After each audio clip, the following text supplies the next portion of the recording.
Mateus capítulo 5, versículo de número 33. Hoje nós vamos falar de algo muito especial. Hoje nós vamos falar que o verdadeiro cristão, ele deve ter apenas uma palavra. Uma posição. E nós não temos visto isso acontecendo. O verdadeiro cristão não tem necessidade de fazer nenhum tipo de juramento ou de promessa para garantir, para averbar que aquilo que ele está falando é verdade. Quando o ser humano ele chega ao ponto de necessitar jurar que algo que ele está dizendo é verdade, é porque ele é inconstante. Ele tem hora que diz uma coisa, tem outra hora que ele diz outra. E chega um momento que quem está do outro lado não sabe discernir se naquele assunto determinado a pessoa está falando uma verdade ou não. Se a pessoa está realmente colocando o que ela pensa ou não. E Jesus vai ensinar para nós, nosso mestre vai nos ensinar, que o verdadeiro cristão ele tem que ser de uma palavra só. Porque se ele for de uma palavra só, diante das pessoas hoje, e amanhã, e depois da manhã, então tudo que ele disser, as pessoas do outro lado vão logo entender que aquilo é realmente a verdade, é realmente o posicionamento dele, e as pessoas não vão duvidar do caráter, da índole daquela pessoa. Você se lembra que quando nós falamos aqui um pouco sobre o divórcio, no último domingo, nós vimos uma mensagem lá em Provérbios, se eu não me engano 20:10, acho que era 20:10. Era quanto? Era 20:10? Deixa eu ver aqui. Pronto.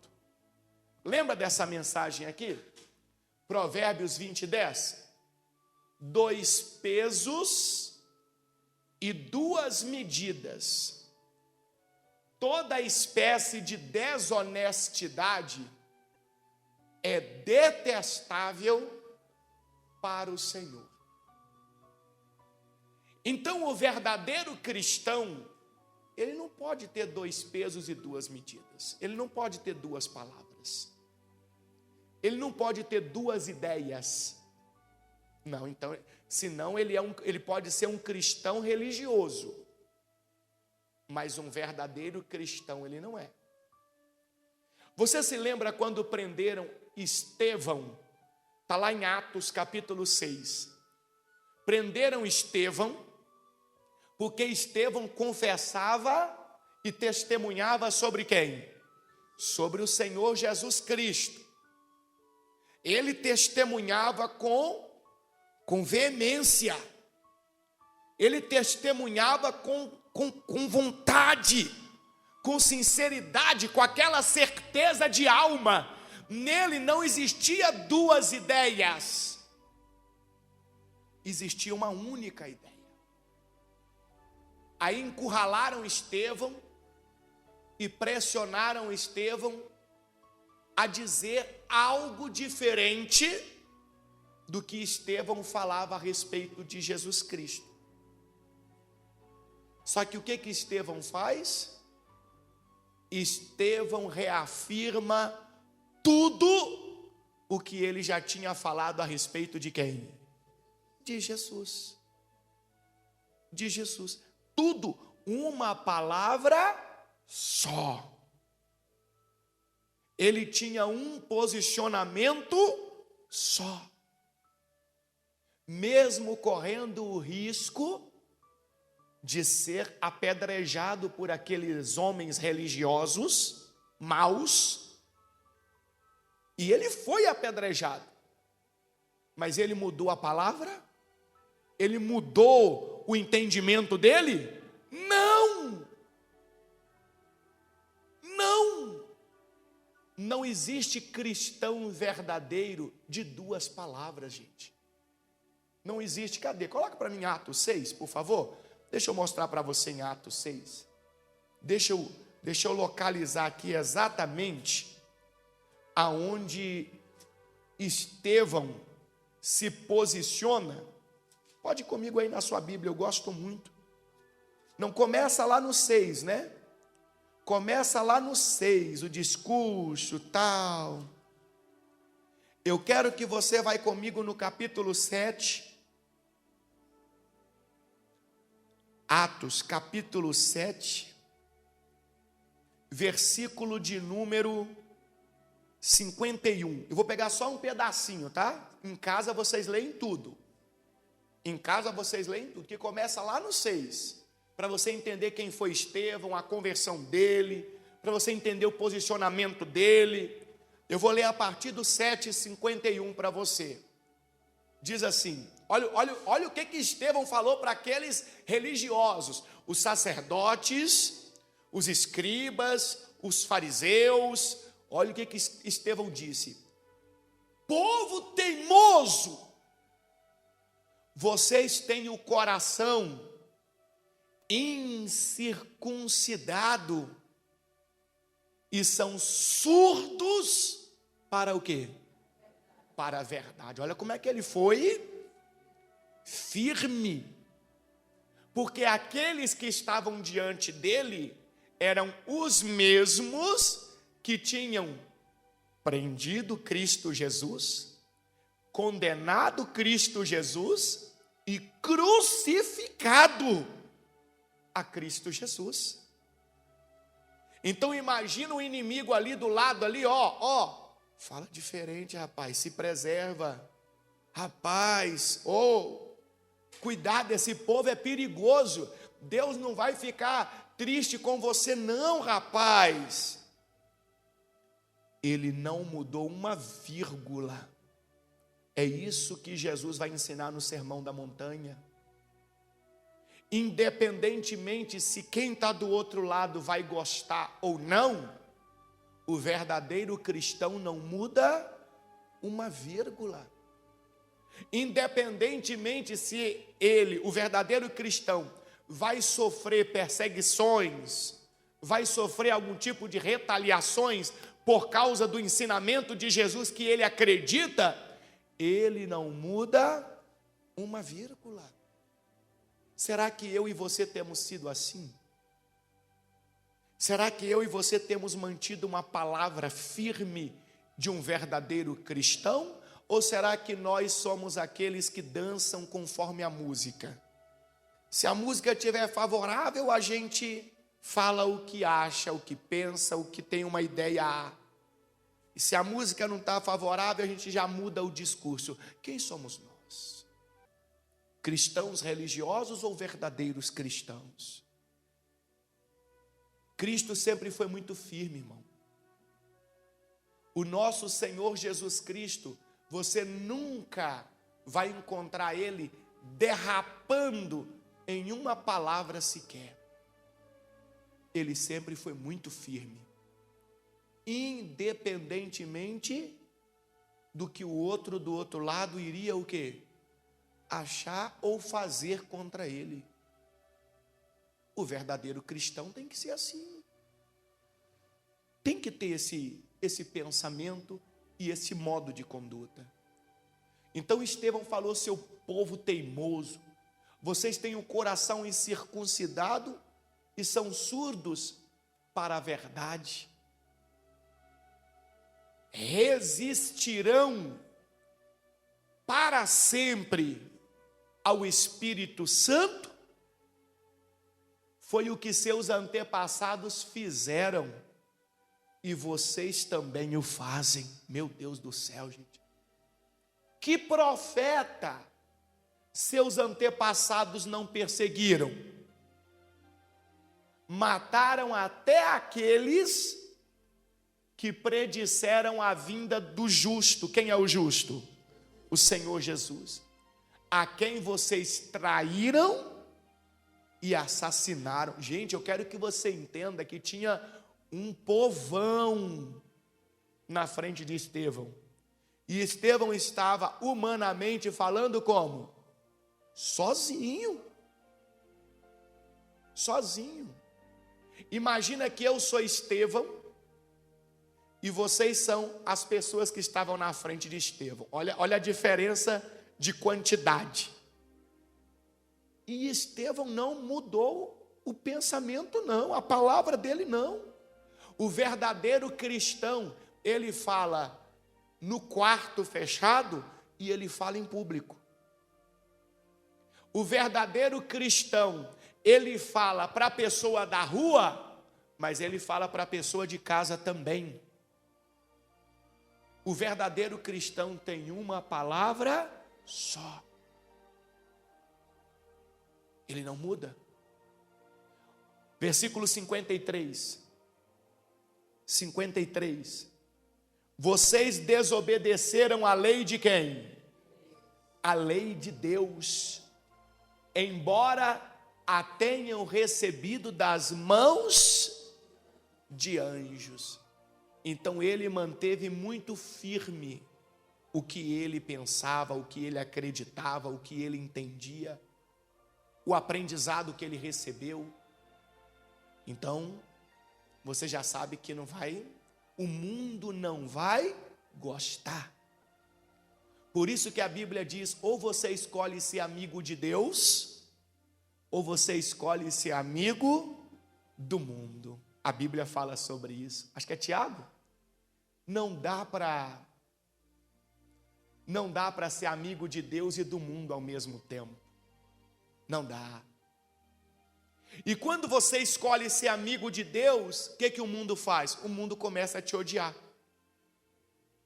As pessoas da sua própria família vão começar a te odiar. Não todas. Aquelas que não querem ser amigos de quem? De Deus. Porque na hora que você falar alguma coisa, ela vai se sentir ofendida. A pessoa vai se sentir machucada. Mas você não está falando para machucar. Você simplesmente está falando a verdade de quem? De Deus. O ensinamento de Cristo. As pessoas do seu trabalho, da sua vizinhança, se você escolher ser amigo de Deus, elas vão te odiar. Porque elas querem ser amigos do mundo. Do mundo. Tiago 4,4. Coloca para mim, por favor. Tiago 4,4.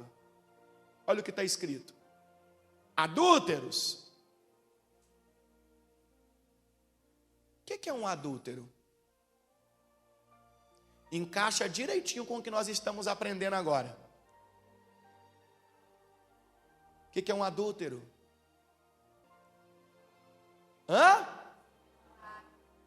É uma pessoa de duas faces. Isso é um adúltero.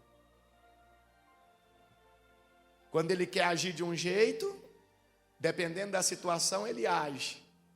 Dependendo da situação, ele age de outra forma. Não é isso que é um adúltero? Então é a pessoa que não tem uma palavra única. Um posicionamento único. Ele dança conforme a música.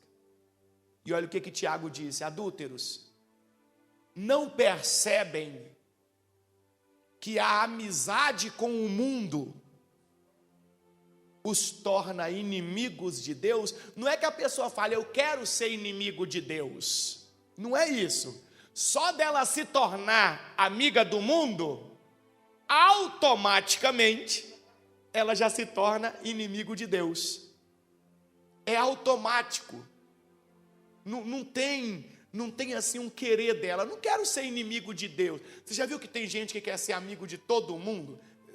eu falo assim agora humanamente. Você já viu que tem pessoas que querem ser amigo de todo mundo? Não dá certo. Não tem como.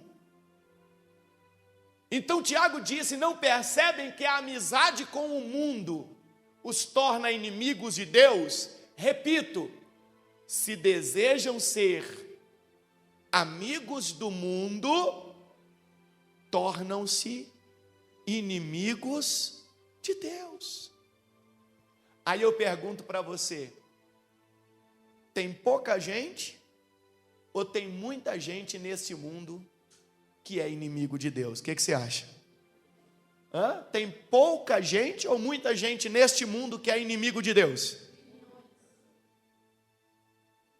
Eu acho que está difícil de encontrar os amigos de Deus. Tanto é que a Bíblia inteira, só uma pessoa foi chamado amigo de Deus. Uma. São 66 livros da Bíblia. Olha quantos personagens tem nesses 66 livros. Só um foi chamado amigo de Deus. Quem foi? Abraão. O único que foi chamado amigo de Deus foi Abraão. E qual é a condição para se tornar amigo de Deus? Ser inimigo do mundo, das coisas do mundo. Ou seja, ter uma palavra só,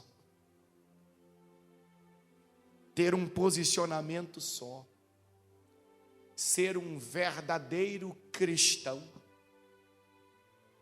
Olha que tremendo isso. Olha que forte isso. Então, Estevão, vamos voltar lá em Estevão, já eu mostro para você que Abraão foi o único que foi chamado amigo de Deus. Se eu não me engano vai estar, acho que é Isaías. Isaías 41:8. Em Gênesis também fala que ele foi amigo de Deus, com a palavra amigo. Eu acho que não, acho que é só em Isaías 41:8. Coloca para mim aqui. Deixa eu ver se é isso mesmo. Por favor. Isso mesmo, lá. O único, tá? Olha Deus falando. Quanto a você, meu servo Israel, Jacó, meu escolhido, descendente de meu amigo Abraão. Gente, eu fiquei até arrepiado aqui só de ler. Isso quem está falando é o Deus Todo-Poderoso, Criador dos céus e da terra. Uma coisa é alguém dizer que você é amigo dele. Outra coisa é Deus. Deus. Você já pensou Deus falar aí que você é amigo dele? Você fica preocupado em ter muitos amigos, você tem que ter só um. Esse aqui, ó. O Todo-Poderoso. Você sabia que é a necessidade do ser humano em ter muitos amigos que acaba afastando ele de Deus? Porque para agradar os amigos, automaticamente ele vai ter que desagradar a quem? A Deus. Então olha que lindo. Quanto a você, meu servo Israel, Jacó, meu escolhido, descendente de meu amigo Abraão, versículo 9. Eu o chamei de volta dos confins da terra e disse: você é meu servo. Então, peraí. Jacó, Israel era o quê? Era o quê? Servo. E Abraão? Amigo. Olha que coisa linda. Então, voltando lá em Atos capítulo 7, né? Então, Estevão foi muito firme.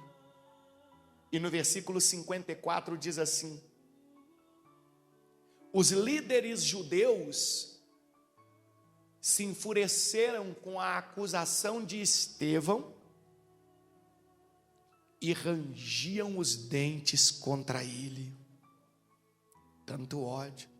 Porque Estevão estava falando o que mesmo, pessoal? A verdade. A verdade de Cristo.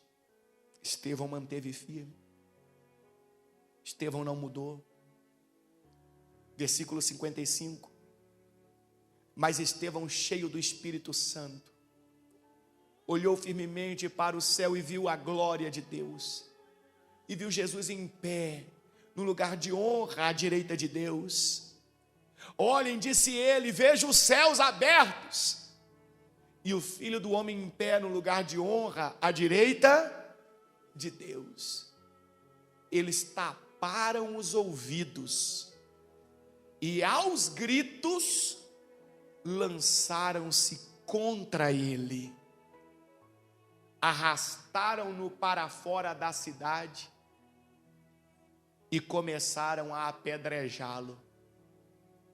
Seus acusadores tiraram os mantos e os deixaram aos pés de um jovem chamado Saulo.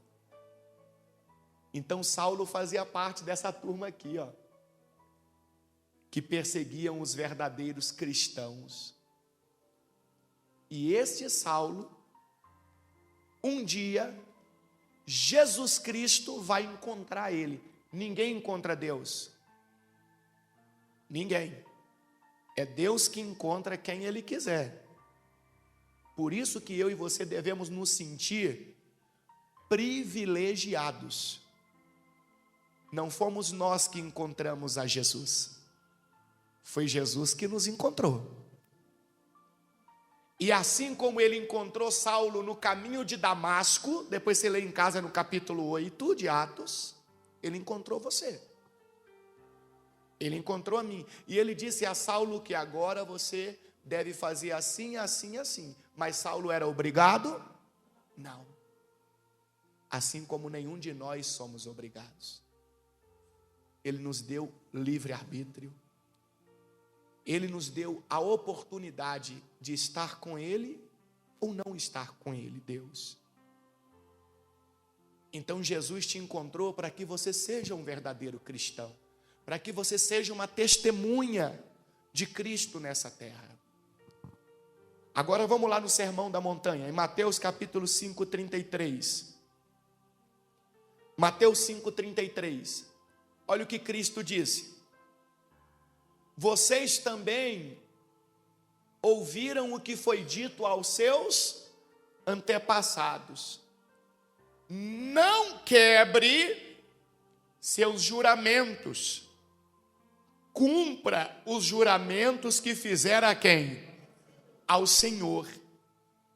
Eu, porém, lhes digo que não façam juramento algum. Não digam, juro pelo céu, pois o céu é o trono de quem? De Deus. Também não digam, juro pela terra, pois a terra é onde ele descansa o quê? Os pés. E não digam, juro por Jerusalém, pois Jerusalém é a cidade do grande rei. Para você entender, preste atenção. A lei de Moisés, a lei que os judeus tinham, a lei de Deus, ela deixava muito claro que esse negócio de juramento, para garantir alguma coisa, é muito sério. E que caso a pessoa fizesse um juramento, ela tinha que cumprir o que ela estava falando. Só que Jesus vai dizer, um verdadeiro cristão não precisa desses subterfúgios, não, desses argumentos, não. O verdadeiro cristão, ele tem que ter uma palavra única e verdadeira e acabou. O verdadeiro cristão, ele não precisa entrar no mesmo erro que os religiosos entraram. Você já vai entender por quê. Vamos mostrar na Bíblia por que Jesus estava falando do juramento.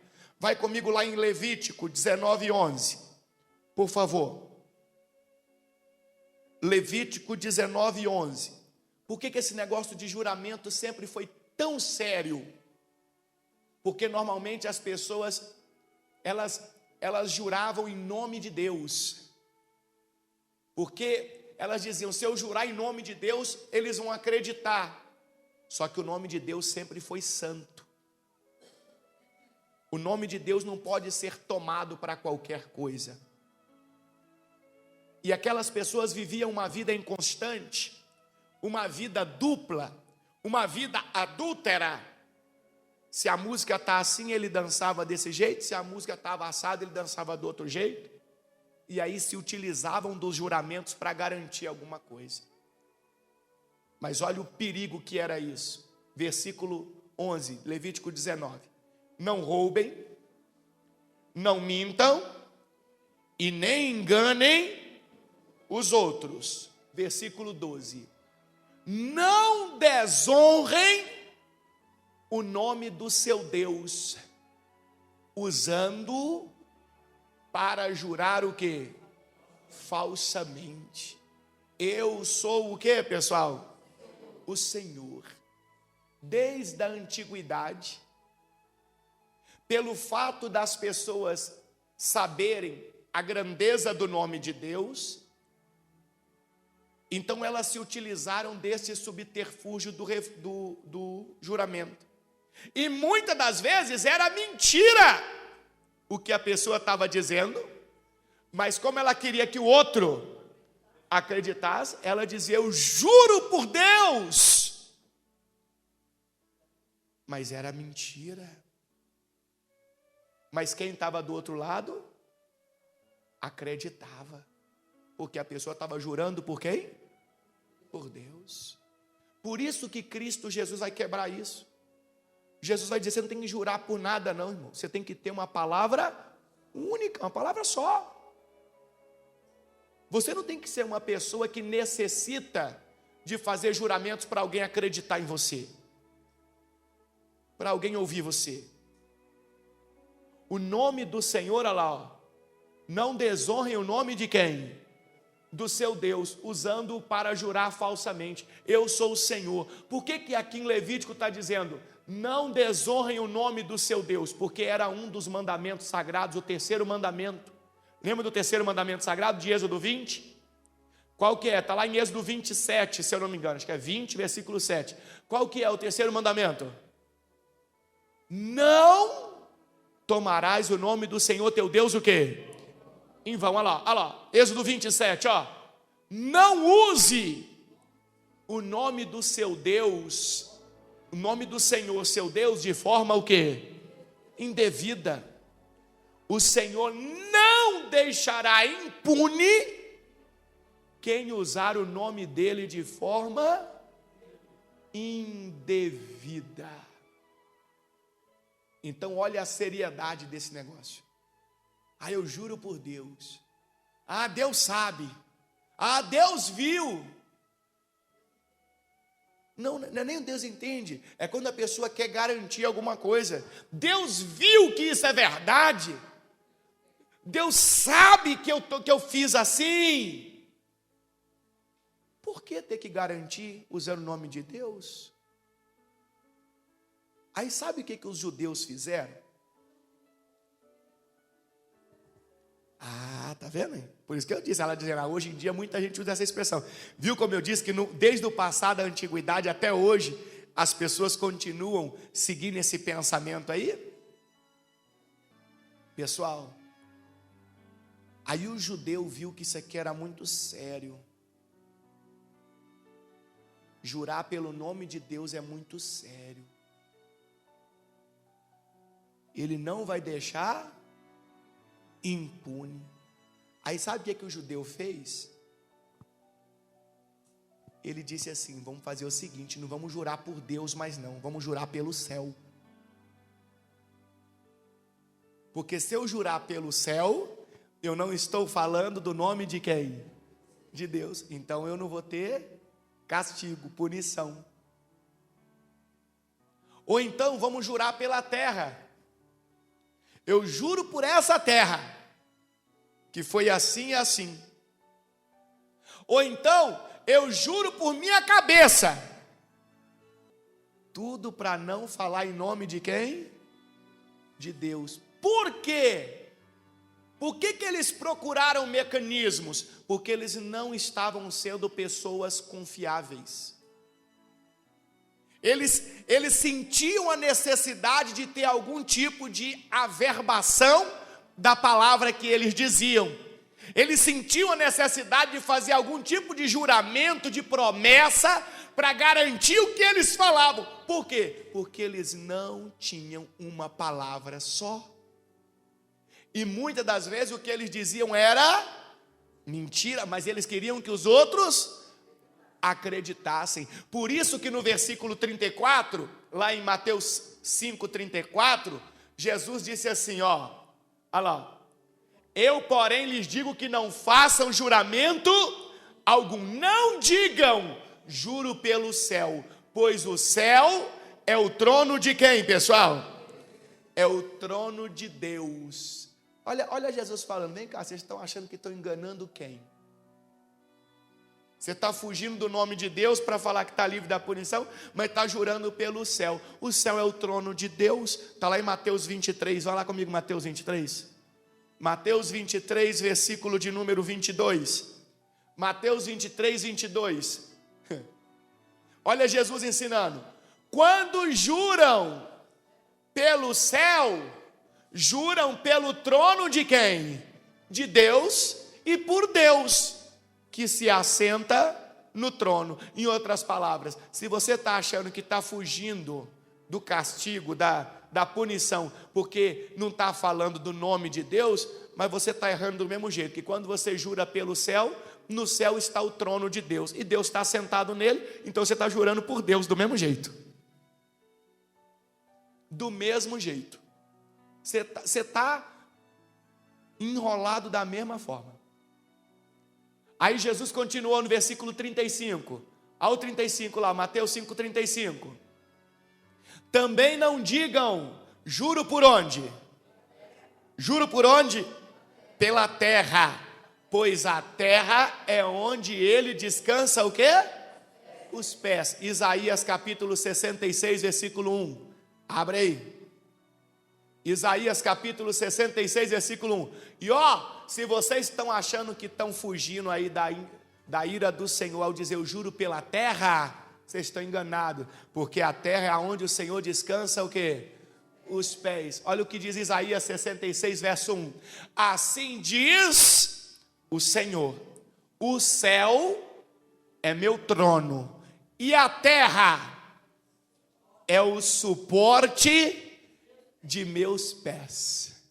Então, quando alguém jurava pela terra, automaticamente estava jurando por quem? Por Deus, do mesmo jeito. Achou que estava saindo fora, mas estava na mesma situação. E lá no versículo 35 ainda, Jesus disse, e não digam, juro por Jerusalém, pois Jerusalém é a cidade do grande rei. Olha que interessante, não jurem por Jerusalém. Jerusalém foi escolhida por quem? Por Deus, para ser a cidade sagrada.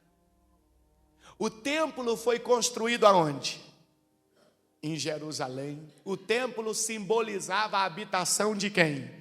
De Deus no meio do povo. Então, quando alguém jurava por Jerusalém, estava jurando por quem? Por Deus. Por Deus. Estava sempre no mesmo erro. Aí Jesus continua no versículo 36 assim: nem sequer digam, juro pela minha cabeça, pois vocês não podem tornar branco ou preto, o quê? Um fio de cabelo sequer. Aí tem gente que fala, não, eu posso pintar. Seria o sol, né? Juro pela luz que está me iluminando. Que seria o sol. E quem criou o sol? Então Jesus falou, e nem jurem pela sua cabeça, porque você não pode tornar branco ou preto um fio de cabelo sequer. Tem gente que fala, não, eu pinto. Você pinta. Você pinta ele do couro para cima. Porque o que está dentro do couro continua da mesma cor de antes. E é só você esperar um dia e meio que você já vai ver que ele está lá. Lá em Mateus 6,27, Jesus fala sobre isso. 6,27. Olha o que ele diz. Qual de vocês, por mais preocupado que esteja, pode acrescentar ao menos uma hora à sua vida? Como é que você pode jurar pela sua cabeça se você nem sabe quando você vai morrer? Como? Ninguém sabe. Então Jesus, ele finaliza da seguinte forma, lá no versículo 36, 5:36. O que ele diz?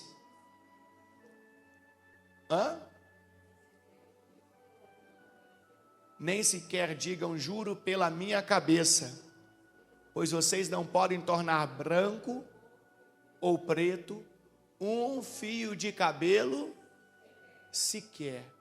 Então Jesus está dizendo que a gente não deve jurar por nada, que a gente deve ter um posicionamento. Lembra de Elias no Monte Carmelo? Lembra de Elias no Monte Carmelo? Não lembra do duelo dos deuses? Por que Elias subiu o Monte Carmelo? Porque ele viu que o povo estava sendo duas faces. Quando era favorável falar de Deus, o Criador, o povo falava de Deus. Quando não era favorável, o povo falava de quem? De Baal e das outras divindades dessa terra. Aí Elias vai falar, peraí, esse povo precisa tomar uma posição. Está lá em 1 Reis, capítulo 18. 1 Reis, capítulo 18, vamos no versículo 20. 1 Reis 18, 20. Acabe convocou todo o povo de Israel e os profetas para se reunirem aonde? No Monte Carmelo. Olha o 21 agora. Elias se colocou diante do povo e disse: até quando ficarão oscilando de um lado para o outro? Você vê que as pessoas de Deus sempre foram muito diretas. Você lembra de Estevão que nós acabamos de ver? Agora estamos falando de Elias. Jesus Cristo nem conta, ele está sempre acima de tudo e de todos. Você vê que sempre foi muito direto. Pá! Elias chegou para o povo de Israel inteiro e falou: vem cá, até quando vocês vão ficar oscilando de um lado para o outro, sem uma posição?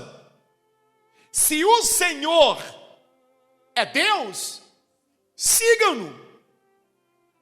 Mas se Baal é Deus, então sigam Baal. O povo, contudo, ficou como? O que significa ficar em silêncio? Continuavam em cima do muro. Continuavam tendo duas palavras. Não queria tomar uma posição. O verdadeiro cristão, ele tem que ser decidido. O verdadeiro cristão, ele tem que ter uma posição única. Você sabia que Paulo apóstolo e Pedro apóstolo quase saíram no braço por causa disso? Que é isso, bispo Paulo? Estou te falando. Está na Bíblia. Gálatas capítulo 2, abre aí. Paulo e Pedro. Abre a sua Bíblia em Gálatas capítulo 2. Vou te explicar para você entender. Pedro pregava em Jerusalém, a igreja de Jerusalém. E lá o povo ficava meio que entre os ensinamentos de Cristo e a questão do judaísmo, da lei. Aí lá em Jerusalém, Pedro ficava entre os dois, misturando, dançando conforme a música.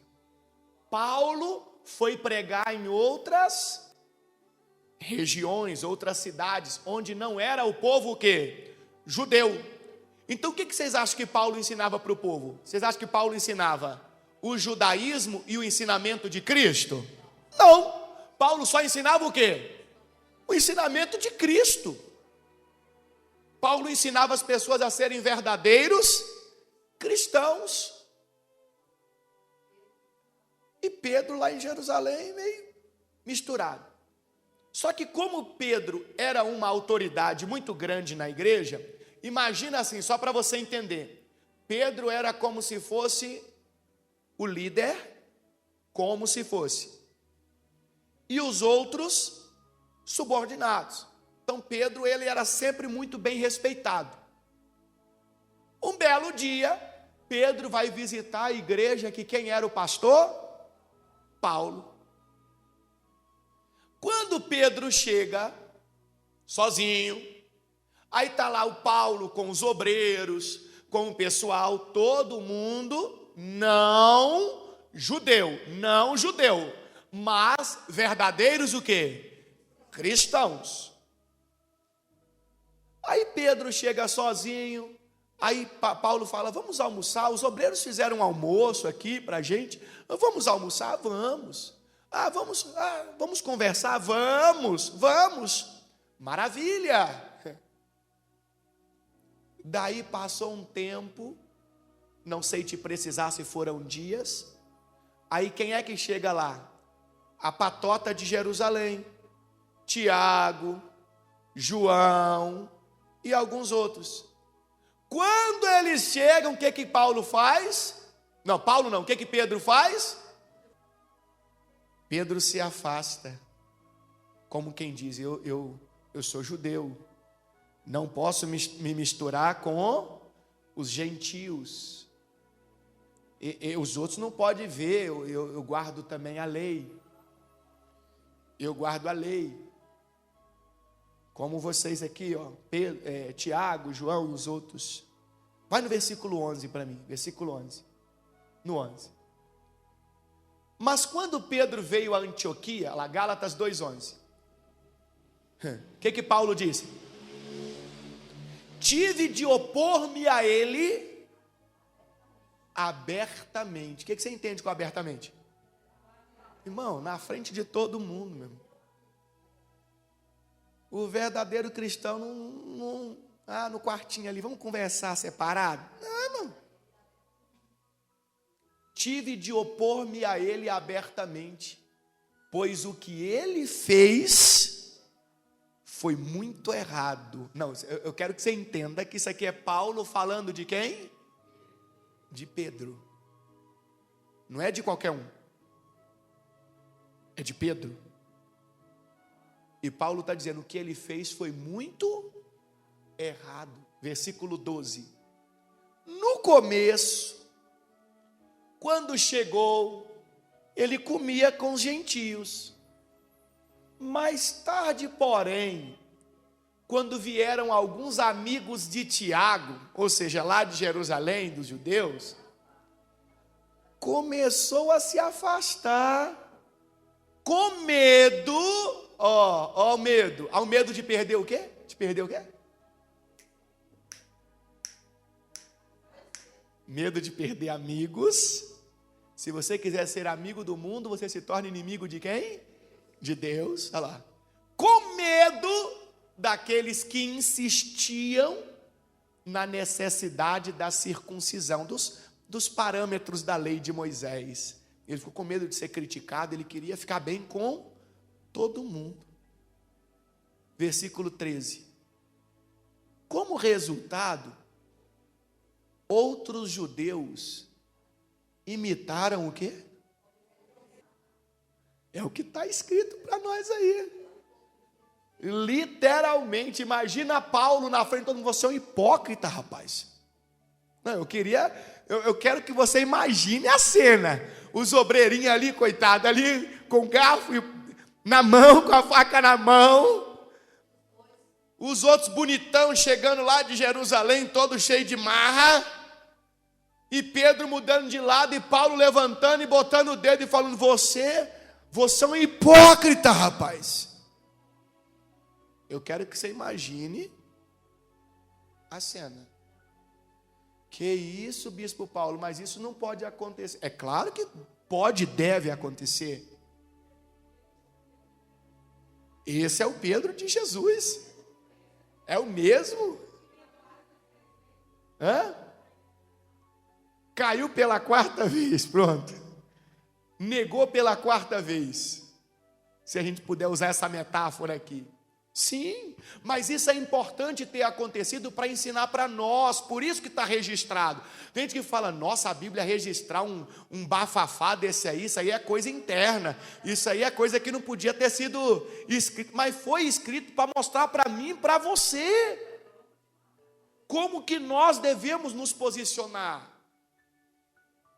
Depois você vai ver que Pedro vai se tornar diferente, é só você pegar as cartas que Pedro vai escrever e você vai ver que é outro Pedro, mas ele precisava tomar esse esfrega aqui, ele precisava tomar esse choque de realidade, para ele entender que o verdadeiro cristão tem que seguir o ensinamento de Jesus Cristo, e lá no Sermão da Montanha, Jesus falou, você não precisa de jurar nada para ninguém, você seja verdadeiro sempre, seja uma coisa só, porque aí você não vai ter que precisar de argumentos nenhum. Pedro não entendeu bem aquela parte.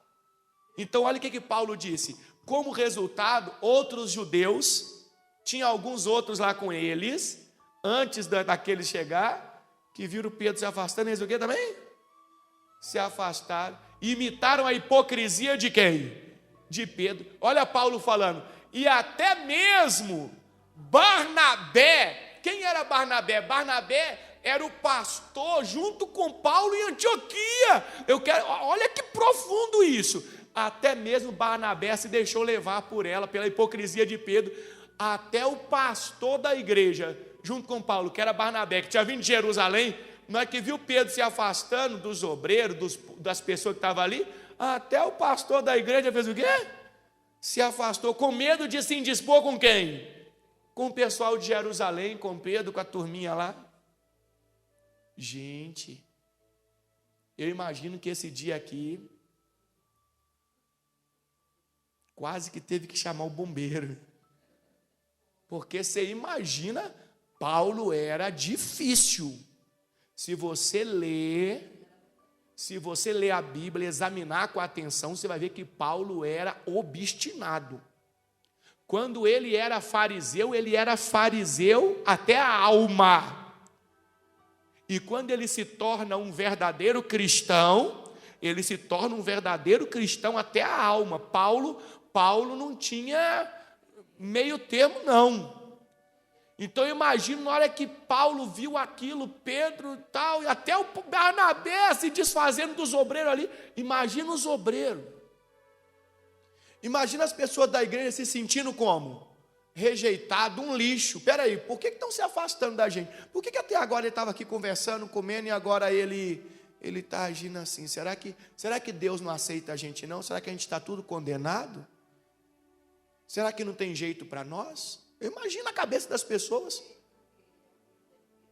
Ele é o líder da igreja, espera ele que deveria apoiar a gente. Aí Paulo, meu amigo, vai para cima, versículo 14. Quando vi que não estavam seguindo o que, pessoal? Não estavam seguindo o quê? A verdade das boas novas. Boas novas é evangelho. Evangelho de Jesus Cristo. Aí Paulo falando, quando eu vi que eles não estavam seguindo o verdadeiro ensino de Cristo, disse a Pedro diante de todos. Foi salinha não, irmão. Diante de todos. O Pedrão, hein? Se você, que é judeu de nascimento, vive como gentio e não como judeu, por que agora obriga esses gentios a viverem como judeu? A Paulo falando com isso, você é um hipócrita, rapaz. Se você quer viver debaixo da lei como um judeu, volta para Jerusalém e viva como um judeu.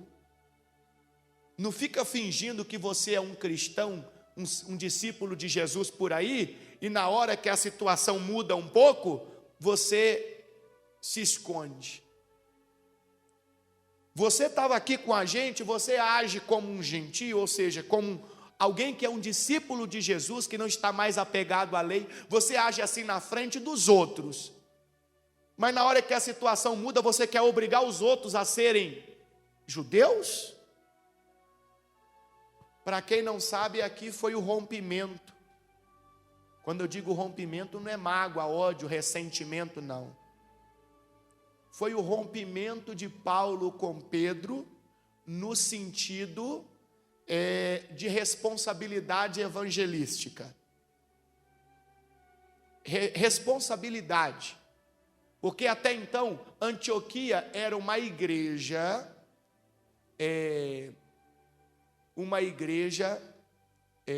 menor,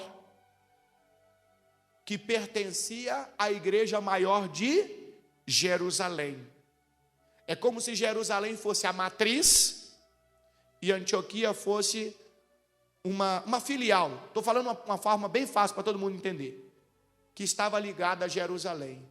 Naquele dia Paulo falou, ó, fica tudo aí, vocês entendem de um jeito, não vamos causar confusão não, eu vou embora. E aí Paulo vai viajar por toda a Ásia Menor, fundando igrejas, Éfeso, Corinto, aí já é Grécia, Corinto, e todas aquelas outras que a gente conhece que Paulo, Filipos, Tessalônica. Paulo vai viajar e vai começar a fundar igrejas para o povo gentio e ensinar o povo a ser um verdadeiro cristão. E chegou até nós. Por causa de Paulo, nós estamos aqui hoje na presença de Jesus Cristo.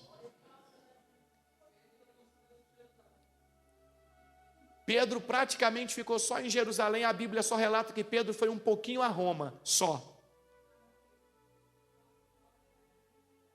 Paulo era filho de judeu, mas como eu disse, Paulo era muito firme, uma palavra só. Quando ele era fariseu até a alma. Mas quando Jesus encontrou ele, que ele aceitou o Senhor Jesus como o único Senhor e Salvador da alma dele, ele se tornou um verdadeiro cristão até a alma. Não ficou de duas palavras. Não. E aí Cristo Jesus vai terminar, depois você termina de ler em casa aqui, tá? Deixa eu finalizar lá, para a gente poder finalizar a mensagem. Cristo Jesus vai terminar assim no versículo 37. Quando disserem, isso aqui é para o verdadeiro cristão, quando disserem sim, seja de fato sim. E quando disserem não, seja de fato não. E qualquer coisa além disso vem de quem? Do maligno. Isso aqui foi o Senhor Jesus ensinando. Sejam de uma palavra só. Sejam de uma posição só. E aí você não precisa de jurar por nada nem por ninguém. Por nada nem por ninguém. Tiago vai falar a mesma coisa. A Bíblia se confirmando. Olha Tiago seguindo o ensinamento de Jesus. Lá em Tiago, lá no finalzinho, Tiago, capítulo de número 5, versículo 12. Tiago 5,12. Detalhe importante. Este Tiago aqui não é o Tiago apóstolo. Para quem não sabe, não é. O Tiago, irmão de João. Esse Tiago aqui é o meio-irmão de Jesus Cristo. Porque depois que Cristo nasce, a sua mãe, mais o José, vão ter uma vida normal de uma família e vão ter outros filhos, como a própria Bíblia relata o nome deles. Então Tiago disse assim: acima de tudo, meus irmãos, não jurem, a Tiago lembrando o que Jesus ensinou lá no Sermão da Montanha, não jurem nem pelo céu, nem pela terra, nem por qualquer outra coisa. Que o seu sim seja de fato o quê? Sim, e o seu não, não, para que não pequem e sejam o quê? Condenados. Então hoje Deus está chamando a cada um de nós para sairmos de cima do muro, para deixarmos de ter duas faces, para nos tornarmos verdadeiros cristãos, seja dentro de casa, seja no local de trabalho, seja na convivência com outras pessoas, seja onde for, que a nossa palavra seja uma só. E essa palavra seja, claro, o fundamento dos ensinamentos de quem? Do Senhor Jesus Cristo. Vamos agradar a todo mundo? De jeito nenhum. Vamos agradar pouquíssimas pessoas. Somente aqueles que também são verdadeiros cristãos. Esses aí não vão ter dificuldade nenhuma em conviver conosco. Existe um ditado popular que é muito verdadeiro e é muito profundo para que venhamos refletir, que diz que você atrai para você aquilo que você é. O ser humano atrai para perto dele aquilo que ele é. Se você for um verdadeiro cristão, você só vai atrair para perto de você verdadeiros cristãos. Bispo Paulo, mas tem gente perto de mim assim que gosta de ficar perto de mim e não é verdadeiro cristão. Alguma coisa está errado em você. Porque é impossível ser amigo de Deus e amigo do mundo ao mesmo tempo. Mas a escolha é sua. Se um dia